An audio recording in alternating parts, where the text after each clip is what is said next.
Como é que é? Muse e Imagine Dragons, rock progressivo? Meu, a molecada tá completamente louca e eu vou explicar nesse vídeo por que toda essa turma está muito errada. Meu amigo e minha amiga, você ainda não é sócio do nosso grupo secreto lá no Facebook? Nesse grupo eu coloco textos exclusivos, matérias exclusivas, dicas de discos, livros e respondo a todas as perguntas que os nossos sócios fazem lá para mim. Agora, às terças-feiras, nós temos uma live às 21 horas. Eu respondo a qualquer tipo de pergunta, ainda mostro os meus discos raros que eu tenho lá na coleção. Enfim, é interatividade total e diária, praticamente em tempo real.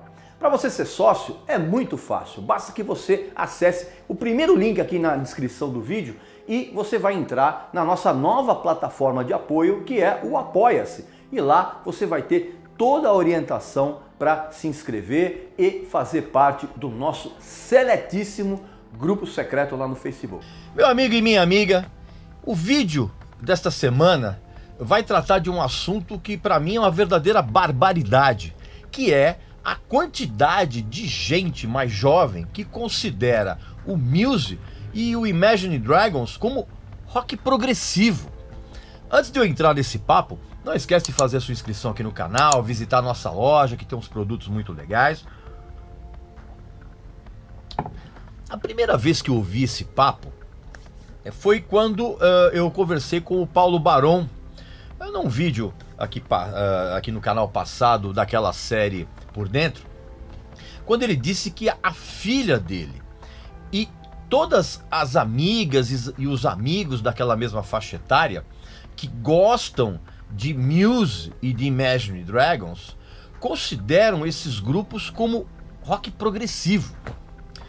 Eu achei essa história muito estranha e eu fui atrás para saber se isso não era um papo furado só de um grupo restrito de pessoas. Na verdade eu descobri que não, cara. Que muito do público mais jovem que gosta dessas duas bandas realmente considera o Muse e o Imagine Dragons como rock progressivo. A questão primordial nessa história toda é que até agora eu não descobri quem foi que soltou esse termo rock progressivo para designar o som dessas duas bandas, que tem em comum o fato de ambas usarem uma certa, como é que eu vou dizer, uma certa pseudo-grandiloquência nas suas canções e nos shows, só que com uma abordagem infinitamente mais pop, eletrônica e superficial, vamos dizer assim. E sabe o que eu descobri também, cara? Que outra coisa absolutamente incrível é que existe um monte de jornalistas, cara, que repetem esse tipo de bobagem. É simplesmente inacreditável. Teve gente na imprensa, por exemplo, que definiu os shows que as duas bandas fizeram nessa mais recente edição do Rock in Rio exatamente como rock progressivo para as massas. Cara, é uma estupidez e uma falta de conhecimento total em relação ao que significa realmente o rock progressivo. Claro que essas duas bandas, elas pegam diversos elementos de vários estilos de rock, vamos dizer assim. Tem hora que elas são razoavelmente pesadas, tem hora que elas soam meio indies, né? Que era, tipo no caso específico do Imagine Dragons. Tem hora que elas soam com uma pegada um pouco mais Britpop, que é o caso do Muse. E evidentemente que ambas soltam um punhado de canções que só impressionam quem tem uma mentalidade meio infantil, principalmente em relação à música. Como muita gente fica impressionada com essas apresentações visuais e com essa pegada meio messiânica que as duas bandas têm nos seus shows, tudo isso acaba sendo jogado no mesmo balde. Esse papo de considerar essas duas bandas como rock progressivo e até mesmo esse termo New Prog, que também as pessoas usam hoje, nos dias de hoje, isso é uma tremenda bobagem. O fato, por exemplo, de um grupo ter integrantes que ouviram na adolescência muito Rush, muito Pink Floyd, muito Nirvana, muito Pixies, não significa que essas influências, cara, vão acabar sendo percebidas no som. Só que como ninguém presta atenção rigorosamente a nada e tem uma capacidade de raciocínio ainda menor, o que acontece? Todo mundo engole esse tipo de papagaiada. Eu lembro que nesses últimos anos, né, a primeira tentativa que se fez de se associar essas bandas relativamente novas a um passado de rock progressivo, ele aconteceu mais precisamente em 97, né, quando o Radiohead soltou o OK Computer, né, e ninguém entendeu nada daquele disco na época. É claro que se a gente pegar, por exemplo, o OK Computer e fizer uma comparação com alguns dos trabalhos de alguns colegas ingleses do Radiohead, como é o caso do Oasis e do Blur, por exemplo, é claro que as pessoas acabaram rotulando esse disco como um disco de rock progressivo. Se você for comparar com o Oasis e o Blur, era meio isso. Agora, não se justifica esse termo pura e simplesmente. E aí o que acontece, cara? Todo mundo que faz um som que é meio filhote daquele álbum, incluindo o Muse, eles passaram a ser rotulados de uma tal forma por essa molecada. Ela é muito preguiçosa na hora de pesquisar e conta ainda, cara, com uma imprensa muito conivente e muito preguiçosa com esse tipo de coisa. Só para tentar dar uma resumida muito breve, cara, o rock progressivo, ele foi um dos principais alvos do punk rock, né, naquela segunda metade dos anos 70. Por quê, cara? Porque o rock progressivo chegou num ponto naquela época em que havia um excesso de virtuosismo por parte dos instrumentistas, havia uma grandiloquência dos shows, né? Pra você ter uma ideia, o Emerson Lake and Palmer chegou a fazer uma turnê, cara, em que o trio levou na turnê uma orquestra com 70 integrantes, que resultou evidentemente num fracasso financeiro absurdo.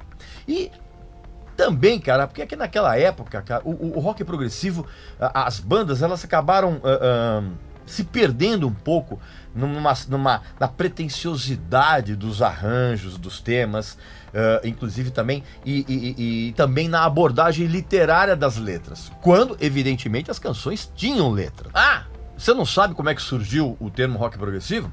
Pois fica tranquilo que o tio aqui explica. Na verdade, esse termo ele surgiu inicialmente na Inglaterra, no final dos anos 60, e serviu para rotular uma série de bandas que baseavam o seu som num afastamento em relação àquele conceito radiofônico que imperava na época. E esse conceito radiofônico ele era muito enraizado naquela fórmula estratégica, né, de fazer canções que não ultrapassassem os 3 minutos de duração para poder tocar nas BBCs da vida, né, naquele tempo.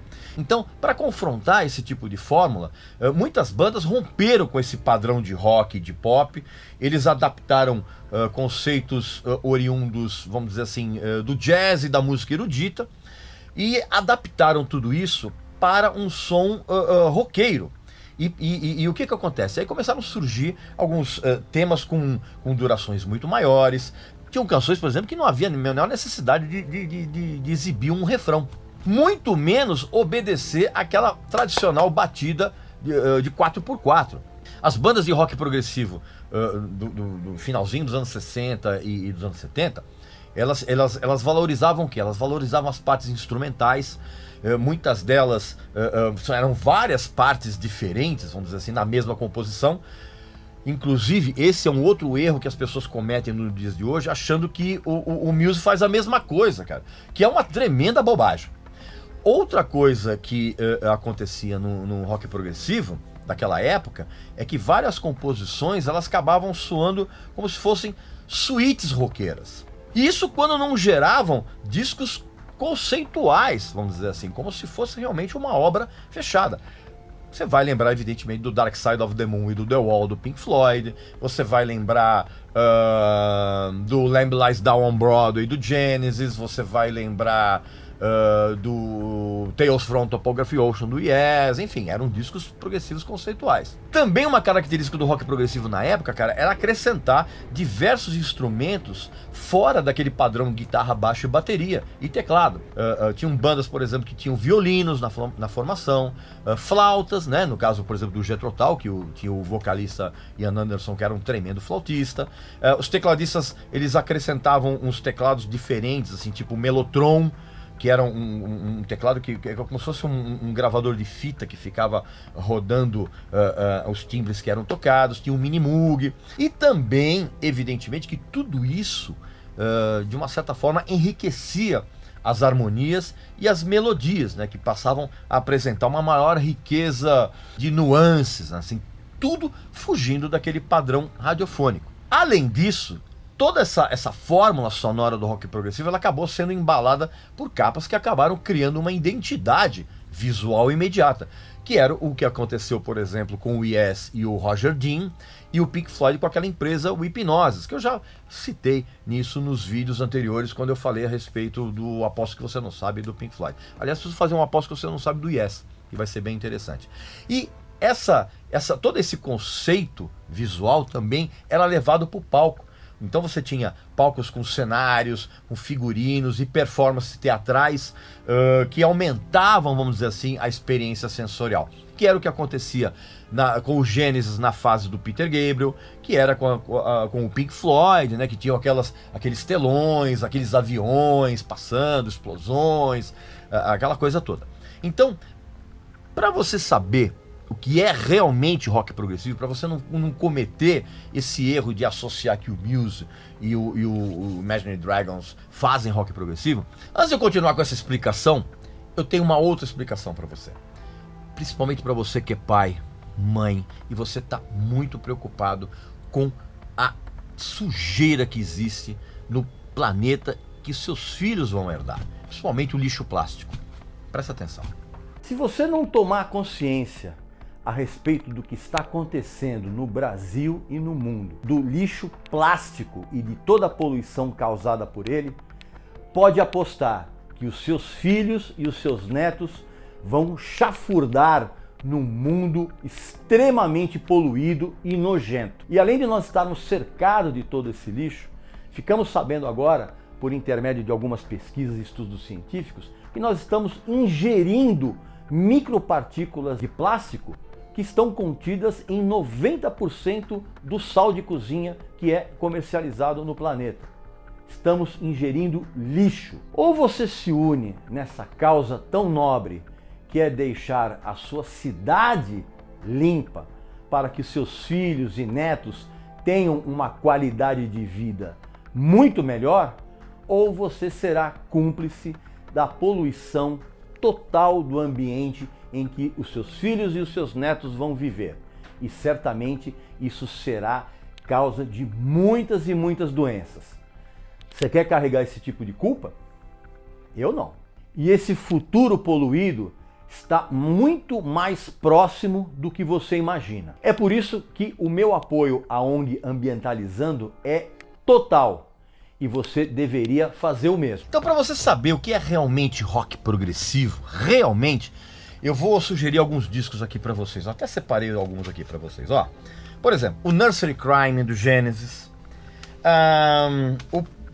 os dois primeiros discos do Emerson Lake and Palmer, o Emerson Lake and Palmer, né, e o Tarkus. O que mais aqui? Esse que para mim é o marco zero do rock progressivo, que é o In the Court of Crimson King, do King Crimson, o Octopus do Gentle Giant, esses dois discos do Vandergraaf Generator, que é uma banda sensacional, que é o Palm Hearts e o God Bluff, o Yes Album, né, e o Fragile, o Dark Side of the...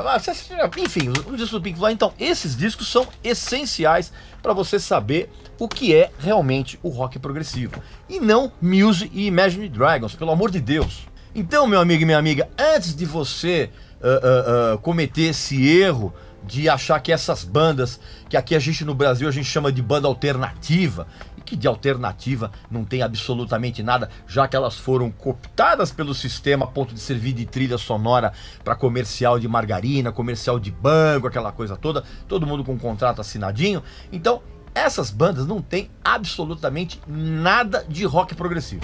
Portanto, esse tipo de rótulo, esse tipo de classificação é a prova, mais uma que eu sempre falo aqui para vocês, que ninguém sabe nada, ninguém hoje em dia tem a mínima vontade de pesquisar alguma coisa e principalmente raciocinar. Pois bem, meu amigo e minha amiga, esse então foi o papo aqui dessa semana. Não esquece, cara, Imagine Dragons e Muse não são rock progressivo, pelo amor de Deus. Não esquece então de assinar fazer a sua inscrição aqui no canal, visitar a nossa loja. E na semana que vem eu volto com mais um monte de assuntos bacanas aqui pra vocês, tá bom? Um abração e até lá.